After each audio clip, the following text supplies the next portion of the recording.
নমস্কার, নিউজ কোম্পানিতে আপনাদের একবার স্বাগত।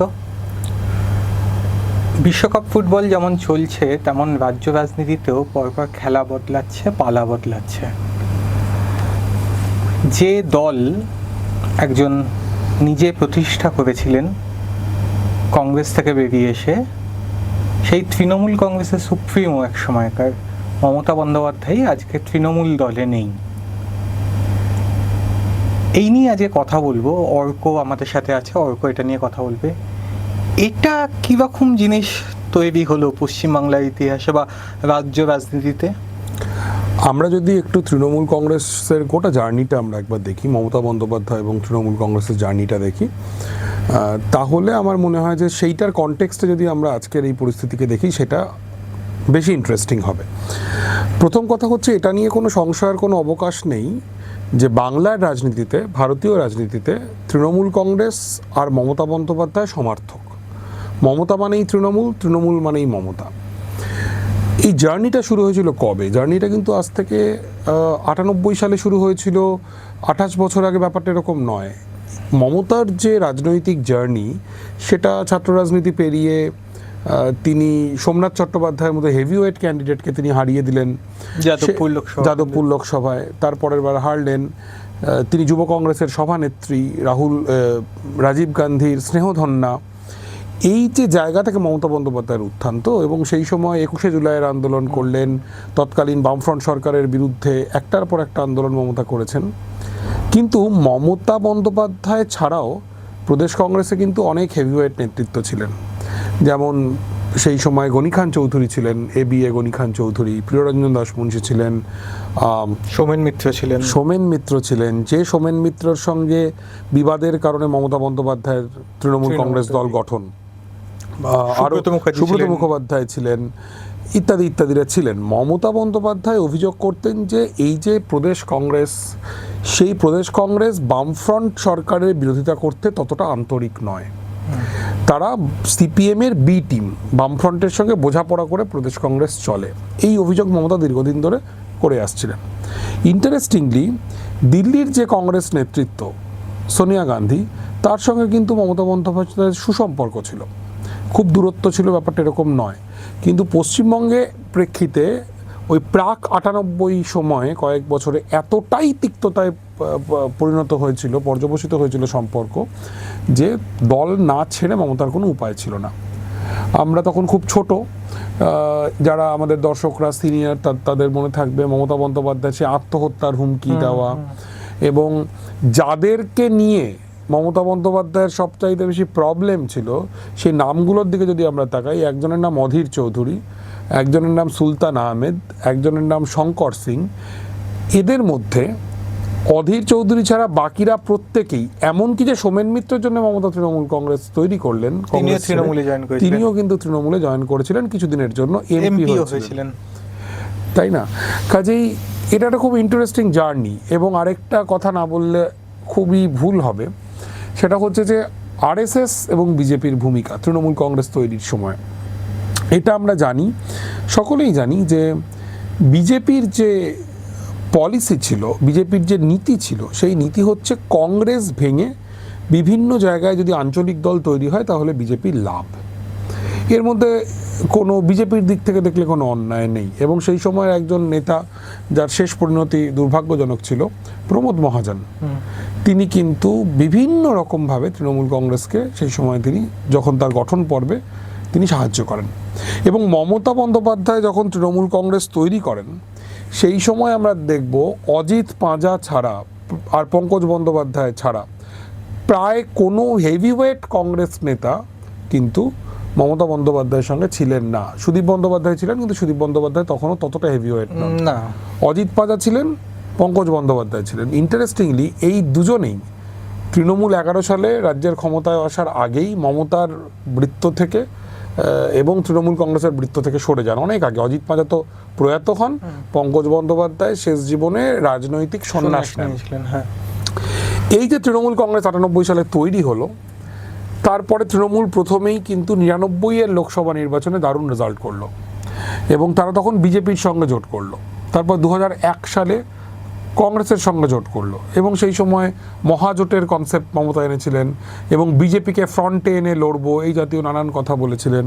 সবং পিংলা কেশপুর সিপিএমের শেষপুর এই মর্মে স্লোগান দিয়েছিলেন এবং দ্রুতই এটা প্রমাণিত হয়ে গেল মালদা মুর্শিদাবাদের মতো কিছু পকেট বাদ দিয়ে, দিনাজপুরের মতো কিছু পকেট বাদ দিয়ে এই রাজ্যের বামফ্রন্টের বিরুদ্ধে প্রধান বিরোধী শক্তি হচ্ছে তৃণমূল কংগ্রেস। এটা কিন্তু মমতা বন্দ্যোপাধ্যায় করতে পেরেছিলেন। তিনি তখন বাংলার মানুষের দিদি, তাকে কেন্দ্র করে জনজোয়ার ঘটছে। 2001 নির্বাচনের আগে, খুব ছোট তখন আমরা, তবুও মনে আছে ইলেকশনের পরে বেরিয়ে এসে, ভোট গ্রহণের পর বেরিয়ে এসে মমতা ভি দেখিয়েছিলেন, ভিক্টরি, আমরা জিতছি, আমরা আসছি। সেই সময় খুব আলোচিত নাম ছিল মোহাম্মদ রফিক, কেশপুরের নেতা, তৃণমূল কংগ্রেসের নেতা। মমতা বলেছিলেন হয় এবার নয় নেভার। তখনই কি সেই সময় কি তার আগে পরে কোন এক ব্রিগেডে বামফ্রন্টের মৃত্যু ঘন্টা আরো কিছুদিন আগে বাজানো হলো এবং কিন্তু আমরা দেখলাম যে সেই যাত্রা একটা এরকম হাওয়া তৈরি হয়ে গিয়েছিল এবং আনন্দবাজার পত্রিকার মতো মেইন স্ট্রিম সংবাদপত্র তারা লিখতে শুরু করেছিল যে মমতা আসছেন, অগ্নিকন্যা, এই কথাটা খুব জনপ্রিয় হলো, অগ্নিকন্যা। তো সেই যাত্রা মমতা বন্দ্যোপাধ্যায় জয়ী হননি এবং তারপরে 2001-এর পরে আমরা দেখব যে মমতার যে গ্রাফ সেটা ক্রমশ নাম ছিল এবং 2004 সালের যে লোকসভা নির্বাচন হলো তখন আবার তারা ইউপিএ বদলে এর সাথে গিয়ে জোট করলেন। 2004 সালে আবার বিজেপির সাথে গিয়ে জোট করলেন, এনডিএ শরিক মমতা। 2004 সালে গোটা রাজ্যের 42টা লোকসভা কেন্দ্রের সর্বত্র দক্ষিণ কলকাতা বাদে তৃণমূল কংগ্রেস পরাজিত হলো এবং একমাত্র মমতা বন্দ্যোপাধ্যায় জয়ী হলেন 2004 সালে এবং খুবই খারাপ অবস্থা।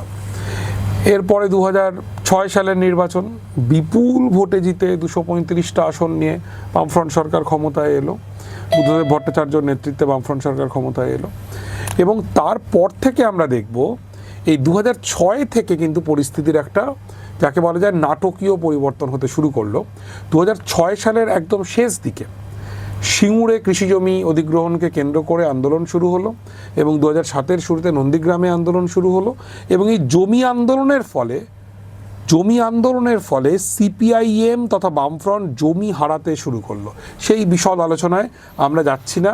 পশ্চিমবঙ্গে তথা গোটা ভারতবর্ষে এত কথা বলা হয়েছে এই জমি আন্দোলন নিয়ে, এত নিউজ প্রিন্ট খরচ হয়েছে, আমাদের নতুন করে আজকে বলার দরকার নেই। কিন্তু যেরকম ইন্টারেস্টিং, এই যে মমতা বন্দ্যোপাধ্যায় 13 বছরের মধ্যে, তৃণমূল কংগ্রেস প্রতিষ্ঠার 13 বছরের মধ্যে মমতা বন্দ্যোপাধ্যায় 2011 সালের নির্বাচনে সিপিআইএম পরিচালিত বামফ্রন্টকে তিনি ক্ষমতা থেকে সরিয়ে দিলেন এবং আমরা জানি যে মার্কিন যুক্তরাষ্ট্রের খুবই গুরুত্বপূর্ণ রাজনৈতিক ব্যক্তিত্ব, তিনি অভিনন্দিত করেছিলেন মমতা বন্দ্যোপাধ্যায়কে যে সিপিআইএমের পতন ঘটানোর জন্য এবং মমতা রাজ্যে সরকার গঠন করলেন 2011 সালে।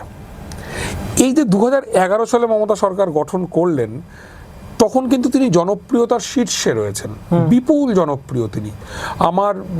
আমি তখনও সাংবাদিকতা শুরু করিনি, কিন্তু আমি তারপরেও দেখেছি, 12 সাল 13 সালেও দেখেছি, ততদিনে কিন্তু চিটফান্ড কাণ্ড সামনে এসছে।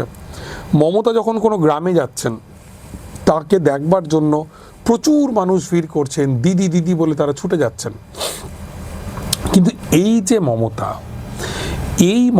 যে মমতার একটা খুব শক্তির জায়গা ছিল যে তিনি তৃণমূল কংগ্রেসের কর্মীদেরকে ব্লক স্তর পর্যন্ত সংগঠকদের নামে চিনতেন এবং তৃণমূল যে সফল হলো, কংগ্রেস সফল হলো না, তার কারণ দুটো।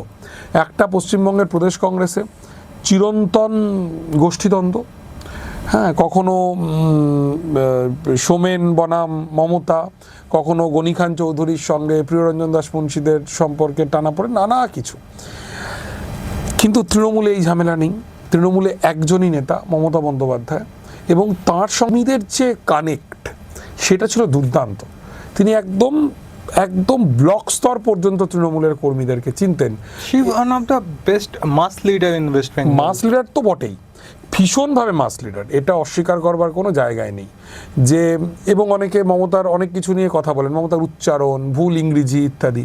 আমার কখনো কখনো মনে হয় উনি সচেতনভাবেই এটা করেন, এটাই ওনার ইউএসপি, ইউনিক কানেক্টিং পাওয়ার। হ্যাঁ, যোগাযোগটা তৈরি হয়, হয়তো নাও হতে পারে, কিন্তু আমার এটা মনে হয় যে না হলে এইগুলো আয়ত্ত করা আমার মনে হয় না যে খুব একটা কঠিন কিছু। কিন্তু এই যে বিভিন্ন রকম ছড়া বলে দেওয়া ইত্যাদি ইত্যাদি, এইভাবে ওনার একটা ধরন রয়েছে, সেই ধরনটা মানুষের সঙ্গে কিন্তু সরাসরি যোগাযোগ উনি তৈরি করতে পারতেন। এই গোটা কথাটা বলছি তার কারণে এই গোটাটাই অতীত, এই সবটাই অতীত। এইটা কবে থেকে অতীত হতে শুরু করলো? এইটা অতীত হতে শুরু করলো মোটামুটিভাবে 2014-15 সাল থেকে। ততদিনে কিন্তু তৃণমূল সবে 3 বছর ক্ষমতায় এসছে, চিটফান্ড ইত্যাদি ইত্যাদি কাণ্ড সামনে এসছে, এবং সেই কাণ্ডে তৃণমূল কংগ্রেসের যে মমতার যে একদম বিশ্বস্ত যারা, তারা অনেকেই কিন্তু তার মধ্যে জড়িয়ে পড়েছেন। এই জায়গায় তৃণমূল কংগ্রেসে অভিষেক বন্দ্যোপাধ্যায়ের উত্থান ঘটল, এবং অভিষেকের উত্থানটা একটা উল্কা সদৃশ্য উত্থান এবং অস্বাভাবিক উত্থান। কেন বলছি এই কথাটা? তোমার মনে আছে ঋদ্ধি যে এখন যিনি আমাদের পশ্চিমবঙ্গের মুখ্যমন্ত্রী শুভেন্দু অধিকারী, তিনি তখন তৃণমূল যুব কংগ্রেসের নেতা ছিলেন, তারই দায়িত্বে ছিলেন, ইনফ্যাক্ট তার দায়িত্বে ছিলেন। শুভেন্দুর তৃণমূল যুব কংগ্রেস, এর সমান্তরালে একটা সংগঠন তৈরি করা হলো যুবা, তৃণমূল যুবা। এটা হচ্ছে অভিষেকের একটা লঞ্চ প্যাড। অভিষেকের উত্থানের জন্য একটা কৃত্রিমভাবে একটা সংগঠন তৈরি করা হলো তৃণমূল যুবা, এবং সেই সময় থেকে কিন্তু শুভেন্দু অধিকারীর সঙ্গে অভিষেক বন্দ্যোপাধ্যায়ের যে টাসেল, সেই টাসেলটা কিন্তু সেই সময় থেকে শুরু। এবং আজকে আমরা নিউজ কোম্পানিতে বারবার কথা বলেছি যে শুভেন্দুর ভয়ঙ্কর কমিউনাল পলিটিক্স, এবং তার থেকেও বড় কথা গরিব বিরোধী রাজনীতি, এবং তিনি একটা বিভাজনের রাজনীতি করছেন। তিনি এমন একটা রাজনৈতিক দলের নেতা, প্রধান নেতা পশ্চিমবঙ্গের, যারা ফ্যাসিস্ট, কেউ কেউ বলে নিও ফ্যাসিস্ট। কিন্তু এটা অনস্বীকার্য যে মমতা বন্দ্যোপাধ্যায় ছাড়া পশ্চিমবঙ্গের অবামপন্থী রাজনীতিতে, ডানপন্থী রাজনীতিতে যদি দুজন জননেতা থেকে থাকেন, তাহলে একজনের নাম অধীর চৌধুরী, আরেকজনের নাম শুভেন্দু অধিকারী। নন্দীগ্রাম আন্দোলনে শুভেন্দু অধিকারীর ভূমিকা বিরাট ছিল। এই যে শুভেন্দু অধিকারীকে পেছনে সরিয়ে দেওয়া হলো, সামনে নিয়ে আসা হলো অভিষেক বন্দ্যোপাধ্যায়কে, এবং তারপর থেকে তুমি যদি দেখো তৃণমূলটা আর কালীঘাটের তৃণমূল রইল না, এটা একটা কর্পোরেট তৃণমূলে পরিণত হলো। যেটা একটা মমতা বন্দ্যোপাধ্যায় ফ্যান ক্লাব ছিল, সেই ফ্যান ক্লাবের মধ্যে অন্তর্ঘাত ঘটলো এবং অভিষেক ফ্যান ক্লাব গড়ে উঠলো। এবং যত দিন এগিয়েছে, বিশেষ করে 2019-এর আশপাশ থেকে 19 সালের লোকসভা নির্বাচনে তৃণমূল ধাক্কা খেলো, প্রচুর আসন বিজেপি জিতল। তার আগে 18 সালে তোমার মনে আছে যে তৃণমূল কংগ্রেস বিরোধী রাজনৈতিক দল, বিশেষ করে বামফ্রন্ট এবং কংগ্রেসের ওপরে ভয়াবহ নির্যাতন চালিয়েছে, পঞ্চায়েত নির্বাচনকে কেন্দ্র করে ভয়াবহ সন্ত্রাস চালিয়েছে। এবং ধীরে ধীরে এই যে বাম এবং কংগ্রেসের যে জনভিত্তি, সেই জনভিত্তি ক্ষয় পেয়েছে, কারণ তারা তৃণমূলের বিরুদ্ধে প্রতিরোধ করতে পারছে না, তারা বিজেপির দিকে চলে গেছেন। 19 সালে নির্বাচনে বিজেপি জিতল, পশ্চিমবঙ্গে দারুণ ফলাফল করলো, এবং একই সঙ্গে তৃণমূল কংগ্রেসের নিয়ন্ত্রণটা চলে গেল হচ্ছে আইপ্যাকের হাতে। এবং যে মমতা বন্দ্যোপাধ্যায় বাংলার মানুষের দিদি ছিলেন, যে মমতা বন্দ্যোপাধ্যায় ব্লক পর্যায় পর্যন্ত কর্মীদেরকে চিনতেন, সেই মমতা বন্দ্যোপাধ্যায়ের দলটাই কিন্তু সখাত শরীরে ডুবতে শুরু করলো। দলটা হয়ে গেল আইপ্যাকের দল। মমতা বন্দ্যোপাধ্যায় ছিলেন বেশ কিছুদিন ধরে সিএম ছিলেন, তিনি আর আগের মতো মানুষের সঙ্গে যোগাযোগ তার ছিল না, এবং তারপরে তিনি আইপ্যাক পরিচালিত সিএমে পরিণত হলেন। এবং 2021 সালের পর থেকে আরও একটা জিনিস সেটা আমাদের বলতেই হবে যে বিজেপির বিরুদ্ধে যে মমতা বন্দ্যোপাধ্যায়কে পশ্চিমবঙ্গের মুসলমানরা, সংখ্যালঘু মানুষ ভরসা করেছিলেন, মমতা বন্দ্যোপাধ্যায় করলেন কি? মন্দিরে রাজনীতি করতে শুরু করলেন। অযোধ্যায় মন্দির হচ্ছে, উনি নিউ টাউনে দুর্গাঙ্গন করছেন, দীঘাতে বিরাট করে তিনি মন্দির করছেন। এবং এইবারের নির্বাচনে তুমি যদি দেখো, এইবারের যে নির্বাচনের আগে যখন এসআইআরের নাম বাদ পড়ার বিরুদ্ধে মালদার প্রতিবাদীরা আন্দোলন করছেন, মমতা যে ভাষায় সেই আন্দোলনের সমালোচনা করছেন, তার থেকে বিজেপির ভাষার কোনো ফারাক নেই। এই সব কিছু মিলিয়ে এই মমতা আর আগের মমতার মধ্যে অনেকটা ফারাক। মমতা যে আগে কর্মীদেরকে চিনতেন, মমতা কেন সফল হয়েছিলেন? কারণ কংগ্রেসের বড় নেতারা ছিলেন অনেক বড় নেতা, একমাত্র সোমেন মিত্রর নিচতলা পর্যন্ত একটা নেটওয়ার্ক ছিল, কিন্তু মমতার সরাসরি যোগাযোগ ছিল কর্মীদের সঙ্গে। সেই যোগাযোগটাই তো বন্ধ হয়ে গেল। এবং যে দলটার শীর্ষে মমতা 4 মের পরে, বা এমনকি তার আগেও 4 মের পরে আমরা জাস্ট বিষয়গুলোকে সামনে আসতে দেখছি, মমতা বসে আছেন, তিনি সেই দলটার অন্দরমহলকে তো আর চেনেন না আগের মতো করে। তিনি তো জানেন না যে কোন আসবাবটায় ঘুম ধরেছে, কোথায় নোংরা, যেটা মমতা আগে জানতেন। এবং সিপিআইএমের মতো, বামফ্রন্টের মতো এত সংঘবদ্ধ সংগঠনকে ভীষণ রেজিমেন্টেড সংগঠনকে তিনি হারাতে পেরেছিলেন।